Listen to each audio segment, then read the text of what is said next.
We're back with former Republican presidential candidate and South Carolina Senator Lindsey Graham, who is now supporting Senator Cruz. With no delegates, by the way. We didn't want to rub that in, Senator. You once said that choosing between Trump and Cruz is like the difference between being shot or poisoned. So how is your health? Well, you know, maybe they'll find an antidote to poisoning. It's hard to, once you're shot, to get over it. The bottom line is that I believe Donald Trump would be an absolute, utter disaster for the Republican Party, destroy conservatism as we know it. We would get wiped out, and it would take generations to overcome a Trump candidacy. Ronald Reagan had a three-legged stool of conservatism: fiscal, social, and strong national security. Donald has a four-legged stool because he's the Donald. It's got to be bigger. Economic populism, xenophobia, race baiting, and religious bigotry are the stool that he has formed. That is his campaign. That is not conservatism. Ted Cruz, in my view, is a real Republican who I often disagree with. I'm supporting Ted because I think he's the best alternative to Donald Trump. John Kasich is the most electable Republican. I don't think he has a chance to win at the convention because it's an outsider year, and John Kasich is an insider, and most of the delegates are looking for an outsider.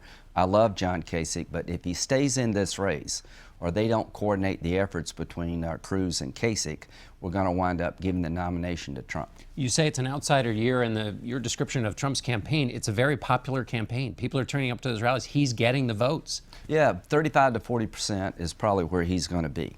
A lot of people believe that illegal immigration is a real problem. He's playing on their fears. He says most of them are rapists and drug dealers. They're not. Here's why we're losing the Hispanic vote. Nobody's going to listen to you about your economic plan or your ability to defend the nation if you're going to deport their grandmother.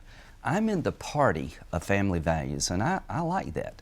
There are 11 million illegal immigrants. 60% have been here a decade. Many of them have American children, American citizen children and grandchildren.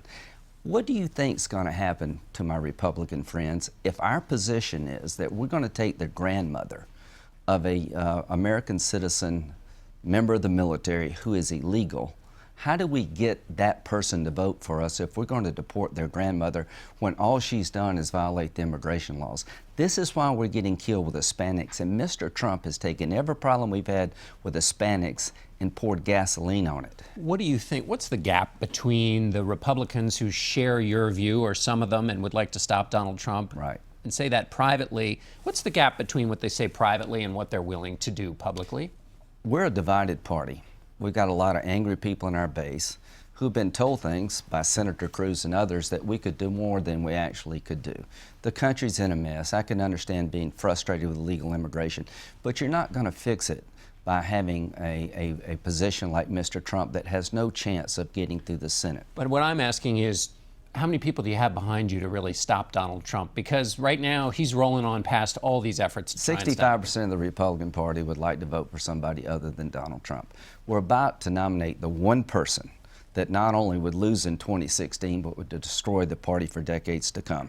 I'd rather lose without Trump than try to win with him. And if he wants to leave the party, leave. So you won't vote for him if he's the nominee? Ask me after the convention that question, but I'm making it pretty clear to you that I think Mr. Trump destroys the party that I love. As much as I disagree with Ted Cruz, I think he's a real Republican. He'd nominate conservative judges. He will not sell Israel out. He's a reliable Republican conservative. Mr. Trump is an interloper and a demagogue of the greatest proportion. You signed a pledge, though, so you would be willing to break that pledge after. Well, I'm out of the race now. And here's what I want Republicans to do. We can lose an election, but I don't want us to lose our heart and soul. If we nominate Donald Trump and he carries the banner of the Republican Party, given who he is and what he said about immigrants, about Muslims, and young women, we will not just lose the election. We've lost the heart and soul of the conservative movement. That's what's at stake. And I hope John Kasich is listening. John, if I thought you could win, I'd be behind you because you are the most electable candidate. Work with Ted to deny Trump 1237 or 1239 or whatever the number is. And if you're not willing to work with Ted, then you're hurting the cause. By Kasich going to Utah, you're making it harder for Ted to get 50%. You've got to speak later today about the future of the Middle East. Which is more complicated, the future of the Middle East or the Republican Party? There's a pathway forward in the Mideast. I don't see one right now for the Republican Party. In all seriousness, there are a lot of issues the country will be dealing with in the future. How do you bring a broken and divided country together? Is Mr. Trump the answer to the problems in the Mideast? His foreign policy is gibberish. The Mideast is a mess. The Republican Party is at a tipping point here. We're going to go down one of two roads. The Trump road, which is the destruction of conservatism. We're going to reevaluate and go down a road a little more optimistic, and I think Ted Cruz and John Kasich represent that path. But the Mideast politics, to me, seem to be less of a mess right now than the Republican Party, and that's saying a hell of a lot. Very, very quickly at the end here, where in the law or the Constitution is there support for blocking the president's nominee on the Supreme Court? You need to ask President Obama that, because that's what he did.